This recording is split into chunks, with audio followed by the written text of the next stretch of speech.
At first, the smell of herbs overpowered the smell of rot.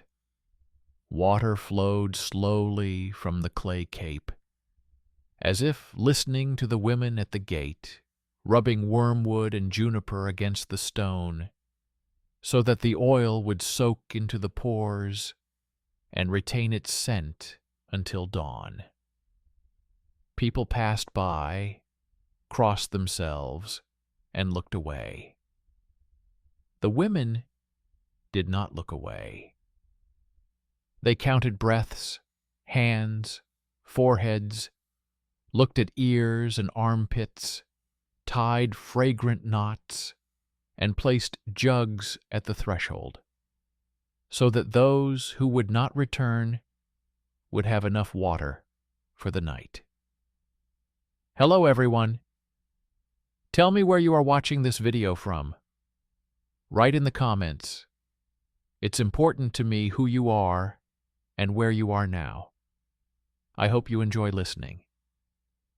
The village stood on a rough stone bridge and on a road that led to the city gates. Above the road hung the coat of arms of the house with a wolf's head.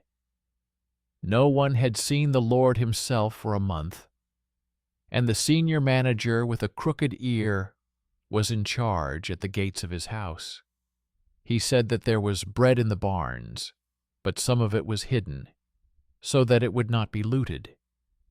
He said that the women healers had to work under his supervision. He spoke often, and each time he touched the lobe of his left ear, as if adjusting a non-existent earring. The women were named Martha and Daria. Martha kept a leather bag with a wolf's head embossed on it at her belt, but the bag was old and worn, and the clasp was foreign, silver, with a mark that a commoner would not wear without reason. She did not show it, but sometimes adjusted it the way the manager touched his ear, quickly and nervously. Daria lived on Tanner Street, and the smell of leather was ingrained in her hair. She had a younger niece, Agnieszka, who had been immobile from the heat for 2 weeks, and an axe at the doorstep so that no one would take the cauldron. In the year 1348, when the dead walked the road like a merchant's caravan, the village tried to maintain order. Marta and Daria set up a table at the gate, placed stones on the table, and bundles of herbs on the stones. They counted and recorded with charcoal on a board who came, who left, who sneezed, who hid their fever. During the day, they sat in the sun and smeared their palms so that their skin would not crack. At night, they went from house to house and placed juniper branches in the hearth so that the smoke would be pungent. Martha said that the smoke distracted the bad air. Daria said that the smoke distracted fear. People listened, nodded, left, and spat at their feet, so as not to jinx themselves. At first, it all looked like a typical melodrama with misfortune. A neighbor arguing with another neighbor over a bucket of water, a wife crying at the door, children sleeping on a bench. Then carts with canvases rolled up to the gate, and the carts brought more than just canvases. One bundle contained stained work rags, the other a seal with a wolf's head, the same as the one on the coat of arms above the road, only hastily stamped and with a crooked rim. No one had ordered the bundle, and there was no letter in it. Daria said that the rags were from the hospital hut, where they were used to wipe the mouths and armpits of feverish patients. Marta said that the seal was real, but the wax had been used by someone with a shaky hand.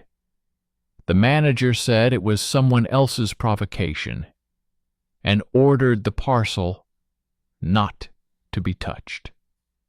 He added that female healers like to invent threats so that people will listen to them. From that night on, the smell of herbs became stronger, and ropes with knots appeared at the gate.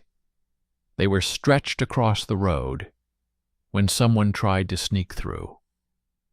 The knots were tied by Aleta, the tanner's daughter, who was considered too sharp and too stubborn for a woman. She counted the steps along the wall and measured the distance to the well, drew circles on the shore with a stick, and told Marta, who had been sitting with whom on the porch 3 days before someone fell ill. When the manager heard that Aleta was drawing circles, he said that the girl should dip her hands in ashes to burn out her foolishness. Martha said that the circles were a way to prevent trouble from crossing their paths. Aleta simply tightened the knot and then took a wooden board with dots and arrows drawn on it from under her shirt. One of the dots had a small mark burned into it, a wolf's head. She said she found the board in an old shed near the gate where people from the Lord's retinue once lived. By morning, a barrel of grain appeared in the square. No one knew where it came from. There was a rope mark on the barrel and a sharp smell of resin. A leather tag with a brand hung from the hoop, a brand that was not used in the village. Martha recognized the brand from an old belt at her waist. Daria said she had seen a similar tag on the cloak of a wanderer called Gray Daniel, because he always wore the same gray clothes, like a stone. Once a year, he brought salt to the village and left without a word. This time, he did not visit a single house. The barrel just stood there. Aleta said that the barrel should be opened, but not with bare hands. First, the hoops should be burned. The manager said that the barrel should be taken to the Lord. The men exchanged glances. No one argued, but no one touched it either. In the afternoon, the drummer with the broken arm lost the peg from his drum. Everyone understood the importance of the peg because the drum signaled when to close the gate. The peg was found on the doorstep of an old woman whom no one wished ill. She cried and said that someone had placed a small bag of dried flowers at her door and tied the peg to it, as if it were a gift.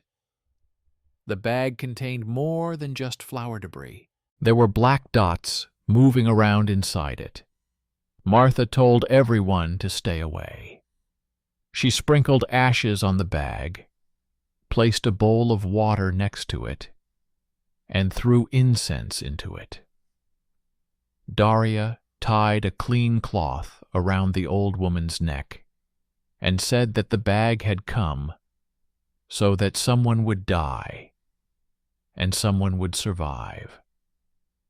People stood around and remained silent. An ordinary misfortune suddenly became like a sharp knife. From that day on, the village lived like a fortress. Ropes with knots, barrels of burning resin at the entrances, baskets of herbs, smoky fires. Marta and Daria fought off those who tried to break the rope with their foreheads at the gate. They threw spoons of salt into the hearths when someone came out of the hut with red spots on their neck. They listened to the milkmaid's bell. If it rang often, it meant that the milk was boiling and running away because the mistress was distracted, which meant that there was trouble in the house. Simple signs became an alphabet. At night, The sound of bells could be heard above the road. They were rung by Stanko, who in the spring had been called empty-headed and a laughing-stock. He once fell from the bell tower, and since then had shuffled his feet and often laughed for no reason. But he had an ear for sound and knew how to keep rhythm while others lost their way. Marta once said that Stanko had a reliable memory, that he remembered how the drummer played before he fell ill, and now he guided people at night with the ringing so that they would know when to leave the gate. The manager smiled. Then when 3 people tried to climb over the cemetery wall one night, Stanko changed the pattern of the ringing, and the people woke up. They stopped mocking him, but they didn't praise him either. The village held out for the first week, then the second. Martha noticed that the knots on Alita's board began to shift toward the edge, near the miller's house. The miller had an old children's rattle hanging on his door, and everyone thought it was to ward off evil spirits. Martha saw that the wooden circle on the rattle was polished, as if it had been rubbed gently and often in the past. She remembered how, as a child, she had held a similar object by her mother's fire, and how her mother had told her that she had no father, because he had gone away to be with important people. Martha slept little in those days and often adjusted the silver clasp on her belt. One day a cart arrived at the gate. Sitting on the cart was that same Gray Daniel. He said that riots had broken out in the city and that the road might soon be closed. He said he had 5 sacks of grain and 2 sacks of salt, and also a letter in which the Lord ordered everyone to obey the manager. He said this dryly, without emotion in his voice. The steward took the letter in front of everyone and hid it in his sleeve without reading it aloud. He said that the grain should be poured into his barn and the salt distributed tomorrow. Stanko quietly rang the bell once as a warning. Aleta stepped forward and said that the letter should be read at the gate, because that was always done so that people would know what they were ordered to do. The steward touched his ear and said that the girl was confusing old customs. Daria shook her head and said that she had heard letters being read in the town square when the Lord wanted to be heard. Martha said that words read aloud become heavier. Gray Daniel did not argue. He just looked at the clasp on Martha's belt. His gaze lingered for exactly 1 breath. In the evening of the same day, a package appeared at the gate again. It had the same seal with a wolf's head on it, but inside were not just rags. There were 2 small copper keys, each with a lock of hair attached to it, gray and chestnut brown. Daria said it was witchcraft. Martha said it wasn't witchcraft, but malice. And malice loves signs. Aleta remembered her board with dots and arrows and traced her finger from the miller's house to the manager's house. The line was straight. Stanko in the bell tower seemed to have understood something too, because at night he rang the bell often and briefly, as if driving people away from the square. In the morning, Martha went around the houses near the mill. At one threshold, she noticed a mark that had not been there before, a boot print with a broken buckle. She had seen such a buckle on the manager's boot, because he liked to walk fast, and often caught it on the threshold. She waited until evening and went to the barn. The same buckle lay under the door. She picked it up and felt the cold metal, as if it had recently been walking in the damp night air. She did not go to the manager. She went to Gray Daniel.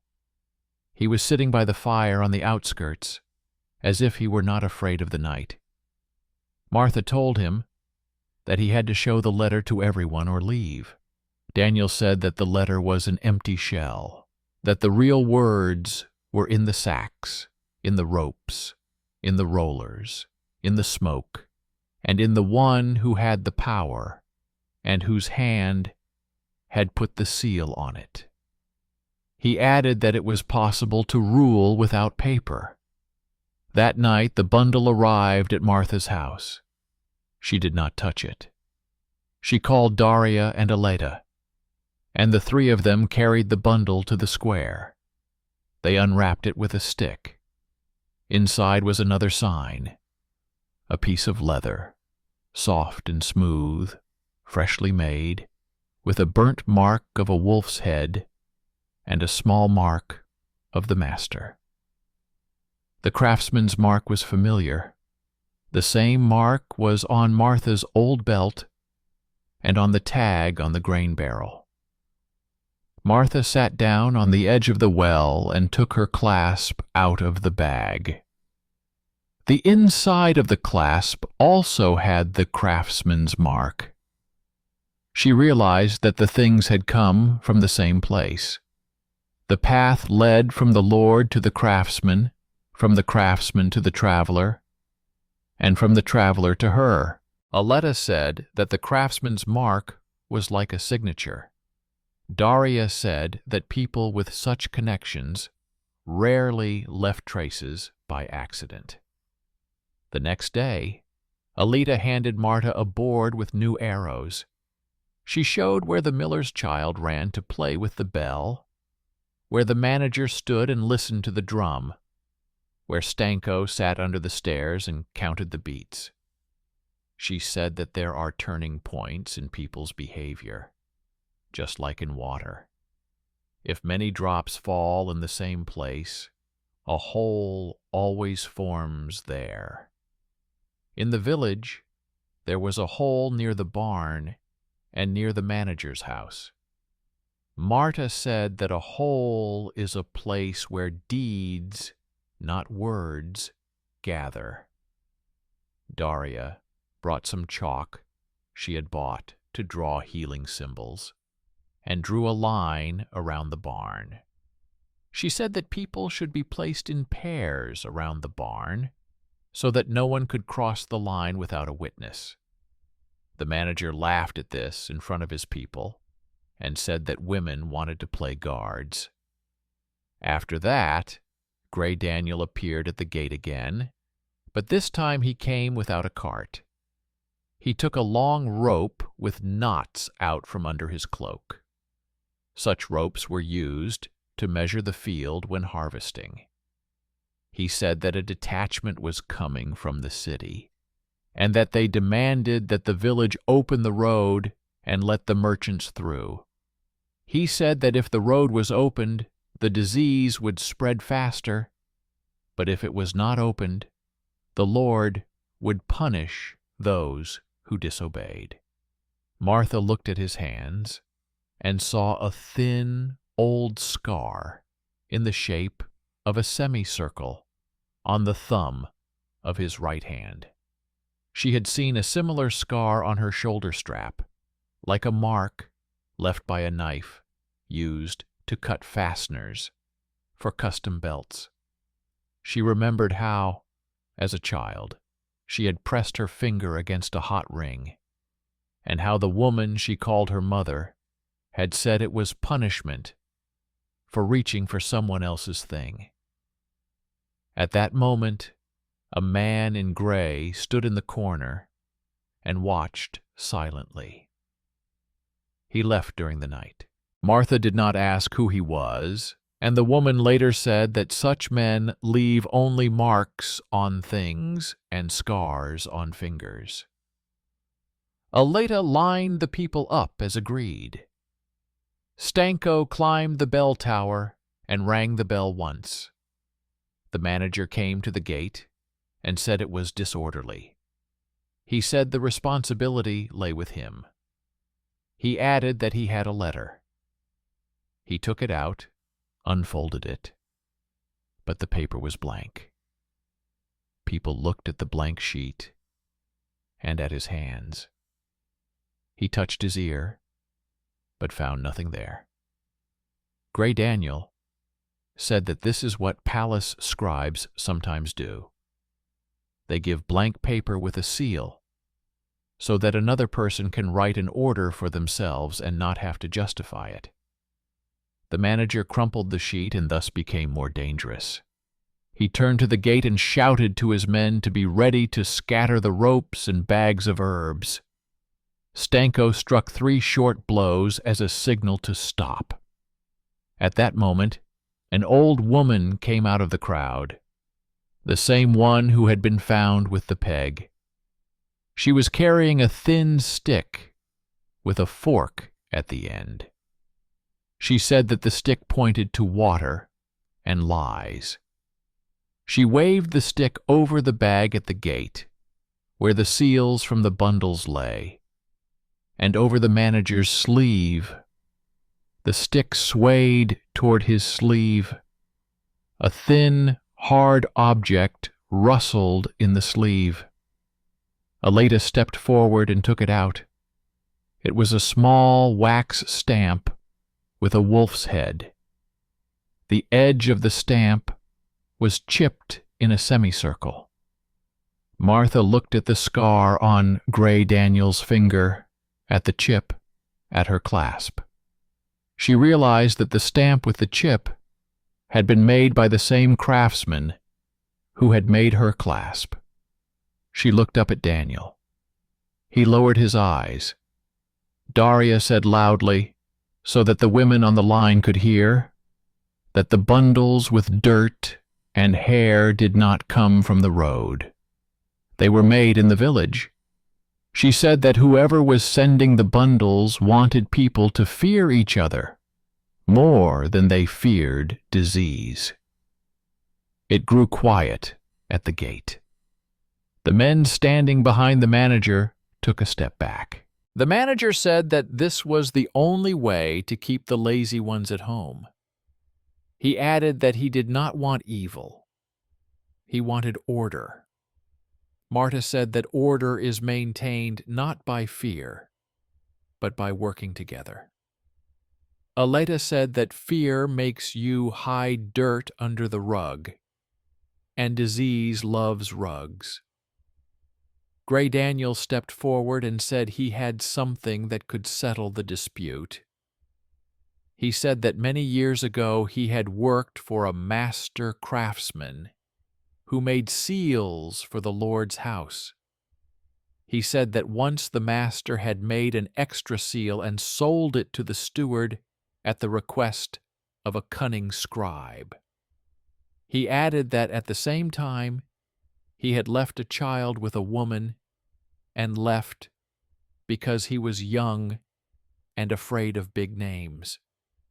He said he kept the clasp from the woman's belt and gave the other half to the child so that he would know that his father was not just a shadow.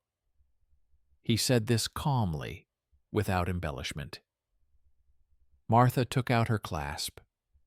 Daniel took out the second one, which was the same, only with a different pattern on the edge.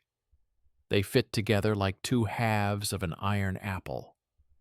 The manager recoiled. The crowd buzzed. No unexpected benefactor had fallen from the sky. He had been standing there all along in gray.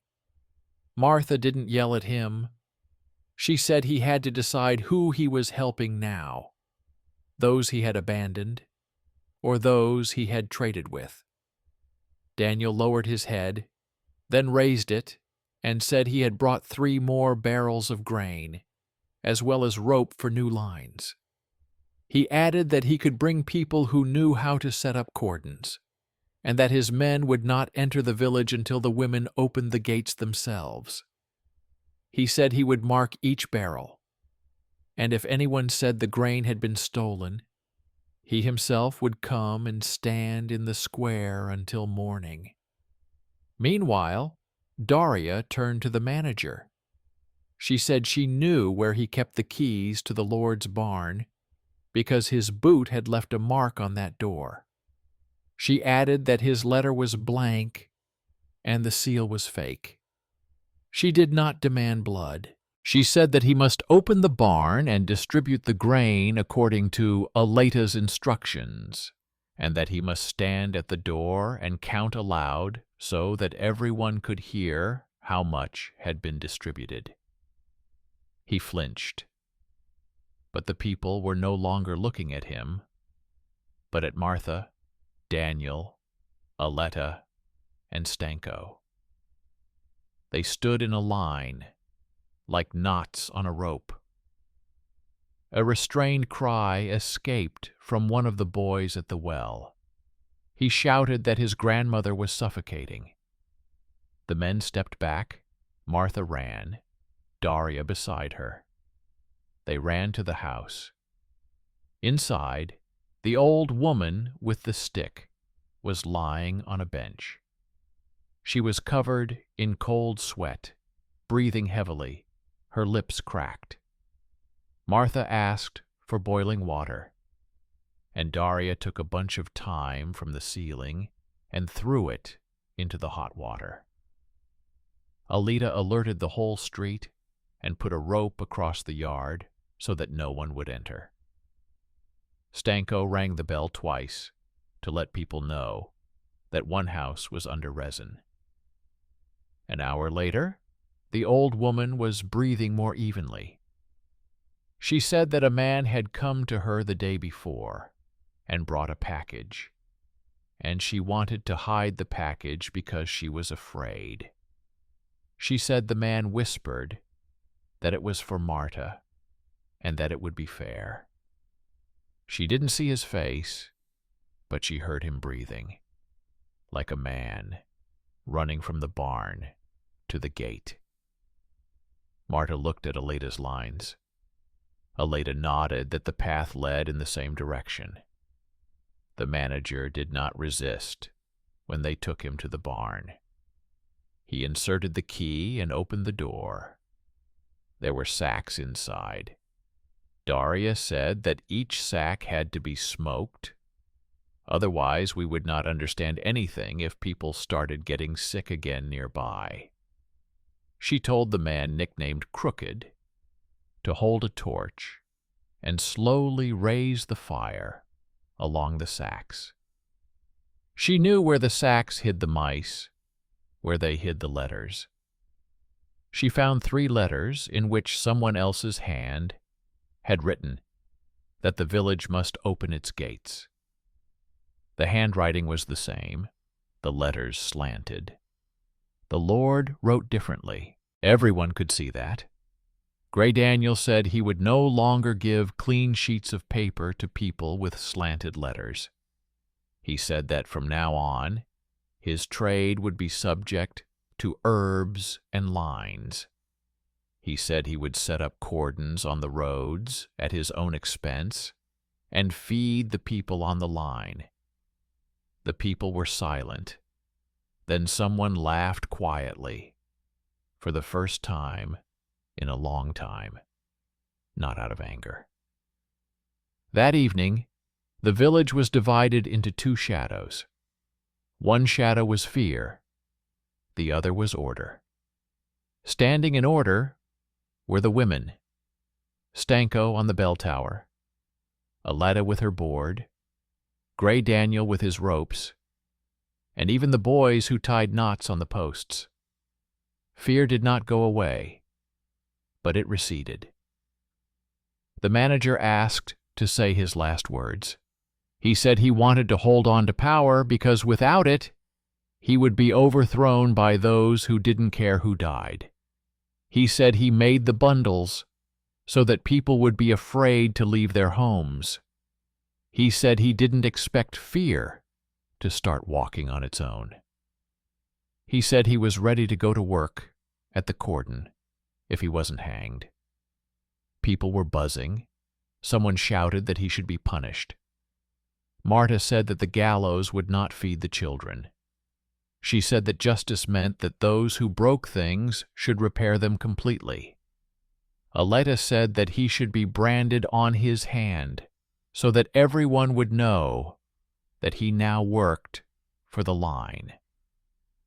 Daria brought a hot iron from the smithy. The manager held out his palm. A mark of a rope with a knot appeared on his skin. He hissed, but did not cry out. Since then, he stood on the line with everyone else. He counted the bags as Daria had instructed, loudly and clearly. He didn't touch his ear because his palm hurt, and his hand reminded him of his choice. Stanko learned a new bell pattern for the evening distribution and rang it evenly. Alita rearranged the people on the line every day because the wind changed. Gray Daniel drove out of town and brought back barrels. He did not enter the houses until the women allowed him to. After 2 weeks, things became clearer. Deaths did not disappear, but there were fewer of them. The baby at the Tanners breathed more evenly. Agnieszka sat on a bench and held a mug. The bell in the belfry rang less often at night.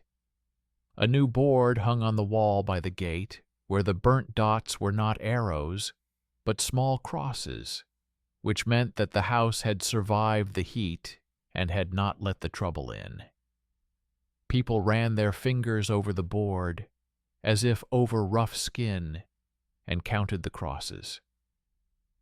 The incident with the barrel, with the wrong label, returned unexpectedly. News came from the city that the Lord's affairs were changing. They said that the house with the wolf's head had weakened, that the heirs were arguing. This meant that the seals could change their route. Martha held her clasp in her hands and thought that things remember better than people. Gray Daniel asked her quietly if she, as his daughter, could forgive him, as her father, for the emptiness of the past years. She said that no one could be saved by an old word. She said that if he wanted to be real, he had to stay until winter, stand at the gate, and do what everyone else did. He nodded and stayed. In the evening of the same day, a new package arrived. But this one came differently. It was brought by a boy from a neighboring village where there was no bell. He said they had been asked to deliver salt in exchange for milk. Inside was a small bag of cumin and a note saying that women, somewhere out there, were also setting up cordons. Daria smiled for the first time in a long time and said that customs were spreading faster than stamps. Alita said that this meant that the lines were working not only here. A month later, exactly 30 days, the road to the city was still blocked by ropes. Letters were now read aloud at the gate. The manager stood nearby and announced aloud how much grain had been used and how much remained. Martha stopped adjusting her clasp. It fit snugly, and the belt seemed to have become a part of her. Daria returned the axe to its hook because no one was breaking into the house at night anymore. Stanko began teaching the boys to ring the bell, and his laughter now sounded lighter when the chimes rang out evenly. Gray Daniel climbed the bell tower once and looked at the village from above, then climbed down and went to the gate to rejoin the line. Just when everyone thought the trouble was over, there was another outbreak. At night, someone threw a bag of live rats into the square. The bag was tied in such a way that it was easy for a child to untie. On the knot of the bag was an old leather strap without a mark. It was a new kind of bundle, unlike the previous ones. Marta picked up the bag with a stick and realized that it was someone's desperate attempt to bring back fear. Daria brought a barrel of water. Stanko gave a long ring as a signal. The men sprinkled ashes into the water, and Aleda formed a circle of people around the square. The rats were taken out one by one, thrown into the barrel, and covered with a lid. The next day no one fell ill. People said that someone had tried to bring back the bad old games, but had not gained the power to do so. This was the final test. At dawn, Marta, Daria, Aleta, Stanko, and Grey Daniel stood at the gate. It was a strange spring, in which every day seemed similar to the next. But the details changed. Martha looked back at the board with the crosses. She thought that each cross was not only a house, but also a stranger's hand that had not taken anything extra. Daria looked at the people at the line and said that now this line was held not by fear, but by understanding where one door ended and another began. Aleda pointed to the rope and said that knots were easier to tie when you knew what they were for. Stanko rang the bell exactly as many times as necessary for the morning distribution, not once more. Grey Daniel said that the road would be open for an hour for external deliveries, and that he himself would stand next to the barrels and make sure that hands were clean. He said that there would be no more clean sheets, only clean work. Justice came not as a sword, but as order. The manager stood by the barn and did not hide his eyes. When he passed by the gate, people saw the mark on his palm and nodded silently. It was not revenge. It was a reminder. He did not justify himself. He just worked.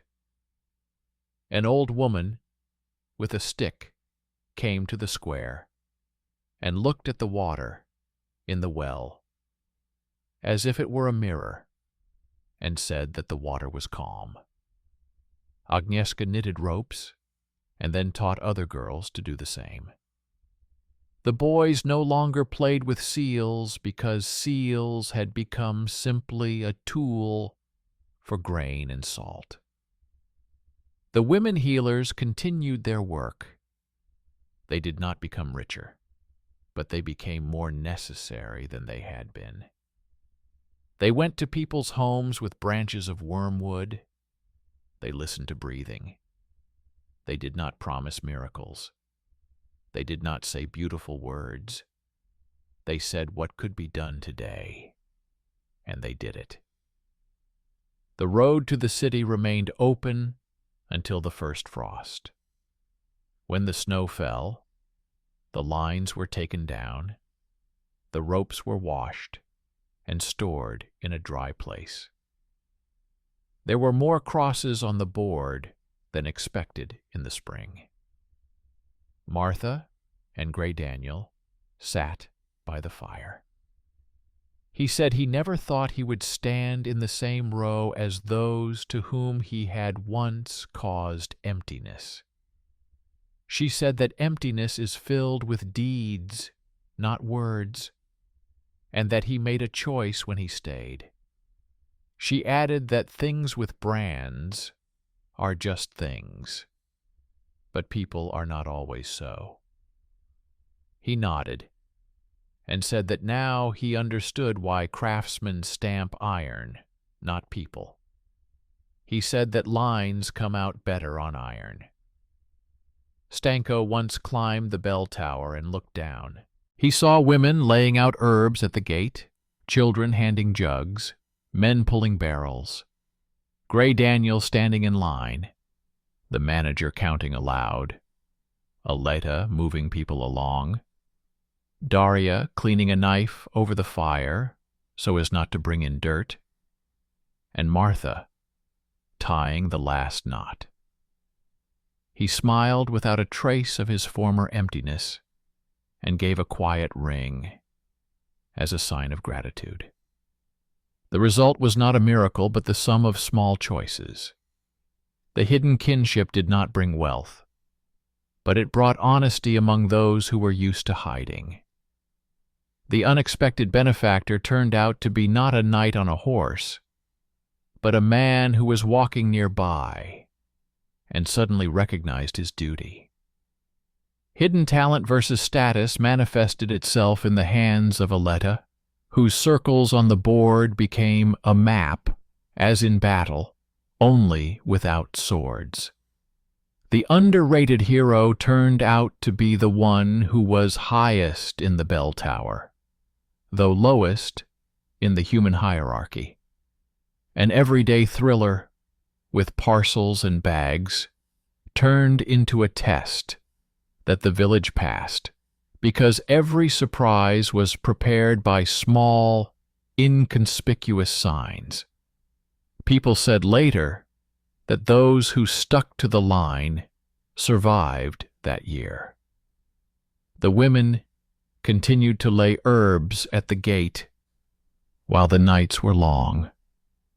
In the depths of winter, Martha finally took off her old belt and put the buckle in a box. She said that the craftsman's mark would remain in the house as a reminder that things come together if you don't throw them away. Daria said that she only kept a broom at the threshold because evil loves dirt, not a clean house. Aleta said that next year they should prepare ropes in advance and teach the children to count the steps to the well. Stanko said that he would teach the new boy to ring the bell, and he himself would sometimes go out into the field to listen to the frosty air ringing in the silence, so that his ear would not forget how to hear subtle signals. The first carts with fabrics appeared on the road. Out of habit, people stopped them at the gate. Men from other places said that they had brought bright fabrics and that there would soon be a fair in the city. Gray Daniel said that fairs were only possible when there was order, and order was maintained by memory. He asked Marta if she was ready to set up the line again if the wind changed. She said that the line was now in their heads, and that it could be seen even without ropes. The surprises slowed down, but did not go away. Once, a boy with a wound on his leg appeared at the gate. He was brought by a woman in a black scarf. She said he had tripped over a stone. Martha noticed that the blood on the wound had thickened, not as if from a fall, but as if from a dirty knife. She said that the boy needed salt water, and that the wound had to be washed thoroughly, and that the knife used to cut him had to be found and burned. The woman looked away. Aleta quietly posted 2 guys at the gate. Daria took a clean knife out of the oven. Stanko gave a signal, 1 short and 1 long, as he sometimes did for a fire, but quieter. Soon a man with a bandaged arm approached the gate. He said he had lost the knife in the field. He did not know that the knife was already burning in the fire. His arm was bandaged, and the boy was given a poultice. The woman in black said she was afraid to admit it because she knew about the line. Marta said that the line existed not for punishment, but for protection. The woman nodded and brought flat bread to the gate as a token of gratitude. People ate, standing in a circle where not long ago they had been afraid to breathe. Last summer, before the disaster, the Tanners had a wedding at which a small silver pin with the master's mark disappeared. Now the pin was found in a broken chest near the barn. Aleta said that things come back when homes start to be cleaned more often than they are cried over. Martha took the pin and brought it to the woman who had been crying at the wedding. She said she thought it had been stolen, and there was relief in her words. Martha realized that things have their own lines, just like people. The incident with the sack of rats was discussed for a long time. It became an example of how an ordinary thing can become a threat if tied in a certain way. Since then, sacks have been tied differently and left unattended in open areas.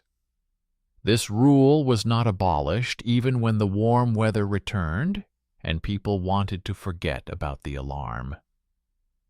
The manager still stood by the barn, his stigma unblemished, because there was no point in hiding it. He became quieter. Sometimes at night he would sit at the gate and listen to the bell breaking the silence. Once he told Marta that for the first time he heard silence as a sound, not as emptiness. She replied that it was because there were no more bundles in the silence. When the first foreign craftsmen visited the village after the thaw, they were surprised by the order at the gate. They said that in their places women were afraid to approach the hut where the sick were.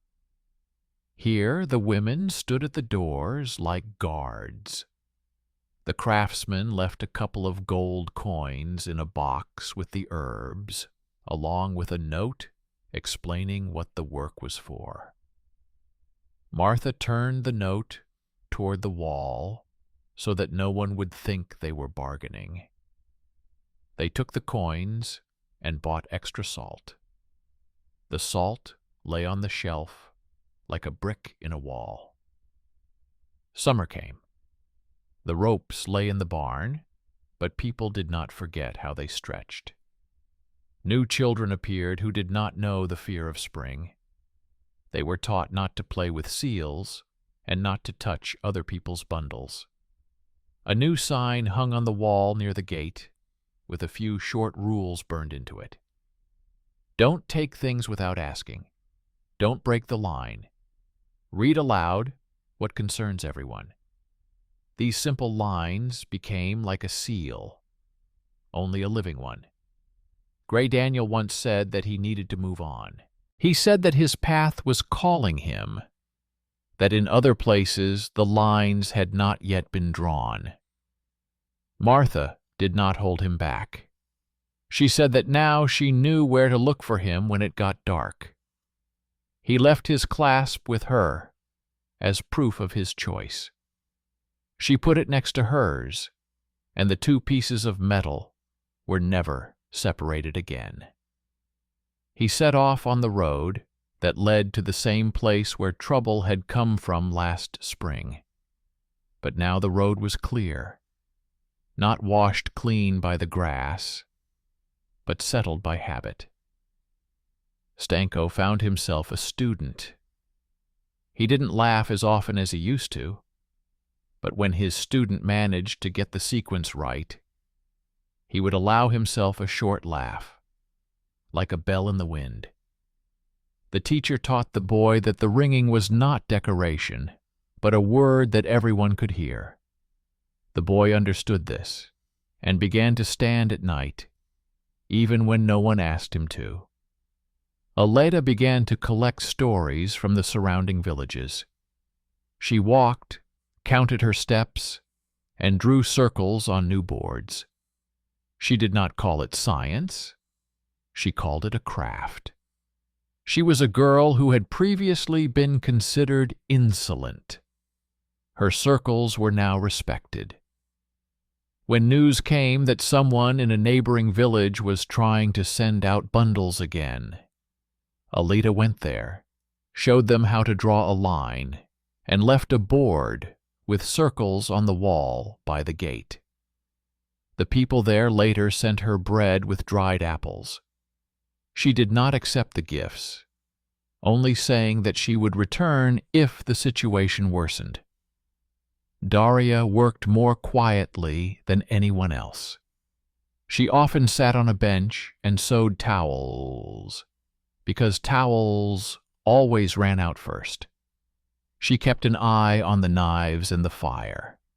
She said that simple things cause more trouble than people think.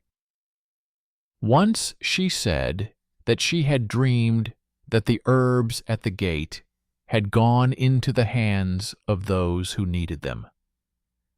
Martha smiled and replied that this was true, only at a different time and by different hands.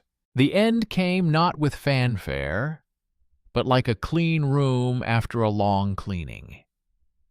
The village survived a year that could have been the last for many. Justice was not manifested in executions or screams, but in the fact that everyone who had done evil out of fear now did good out of understanding. Hidden kinship ceased to be a secret. Unexpected help ceased to be a coincidence, and low status ceased to be a reason not to listen. The domestic thriller remained in memory as a lesson, not as a wound. The women healers at the gate continued to work. They dried herbs, smoked out the smoke, laid branches at the doors of those who could not get up, and at the same time kept order in the houses. They were the first to go out on the road when dust rose from the carts, and the first to put up a rope when the wind became sharp. People said that their hands smelled of juniper and salt, and this smell became a sign for the village that home was still home. Thus ended the story of a place where ordinary people were able to tie their fate into a knot and prevent it from unraveling. There were no miracles. There were herbs at the gate, ropes on the road, a bell above the village, boards with circles, and everyone's choice, repeated day after day. And that was enough for justice to prevail.